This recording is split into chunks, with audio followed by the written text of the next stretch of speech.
Hi guys, how are you? I hope you will be fine. Guys, today I came out for meditation. Meditation is one of the most essential, important, and crucial thing for personal growth. If you want to grow up yourself in future, so you have to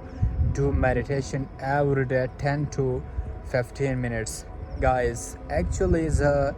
په دې چینل باندې مونږه د انګلیش ریلیټډ ویډیوز اپلوډ کوو انګلیش په پښتو کې خو اخر نن زه په دې ویډیو کولو باندې مجبور شوم د دې ویډیو په اپلوډ کولو باندې مجبور شوم چې میډیټیشن دیس از او د دې څومره اهمیت دی دا څومره کروشل دی د یو چا د فیوچر بیلډ کولو لپاره میډیټیشن یو داسې عمل دی چې په دې کې مونږه ځان لکینو او سوچ فکر کو د خپل مستقبل په باره کې په یو داسې ځای کې مونږ کینو چې هلته بالکل سکون وي بالکل شور نه وي څوک نه وي او مونږ د خپل مستقبل په اړه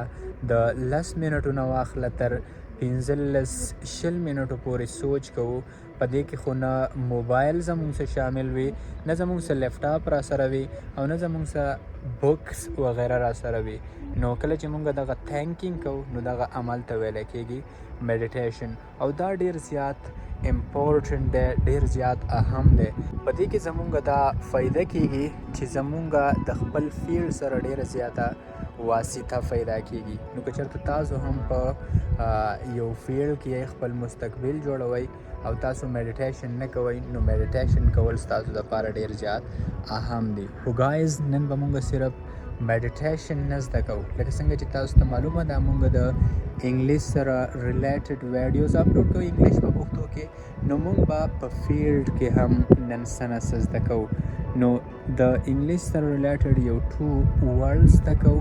چې اولنی ورډ چې کومه دی هغه دی ابروگیٹ ویلی کېږي منسوخ کرنا ختم کرنا رد کرنا یو څیز ختمول یو څیز منسوخ کول یو څیز رد کول لکه فار ایگزامپل که زه ویم چې ګورنمنټ ډیسایډډ ټو ابروگیٹ دی اولډ لا نو مطلب یې دا شو چې حکومت فیصله کړې ده چې مونږه زوړ قانون زړه لا ختمه کړو ګورنمنټ ډیسایډډ ټو ابروگیٹ دی اولډ لا مطلب همدغه دی یو بل ورډ دی یو بل لفظ دی evacuation mean the process of moving people from a danger place to a safer place مطلب دا دی چې هغه عمل چې په هغې کې خلک شفت کېږي خلک منتقل کېږي موف کېږي د یو خطرناک ځای نه یو محفوظ ځای ته خو اوس داسې صورتحال په کوم وخت کې راتلی شي کله چې په یو ځای کې یو حادثه راشي یو اکسیډنټ وشي فار ایگزامپل بم بلاسټینګ وشي دغسې نوره څه حادثه راشي اکسیډنټ د ګاړو ترمنځ اکسیډنټ وشي یا نور څه حادثه راشي نو په دغه وخت کې بیا خلک لګیږي او کومه چې انجرډ خلک وي زخمیان وي هغه د خطرناک ځای نه محفوظ ځای ته موف کوي نو دغه عمل ته ویلی کېږي ایواکویشن زه امید لرم چې تاسو به په ایواکویشن باندې پوه شوي یئ تھینک یو سو مچ تھینک یو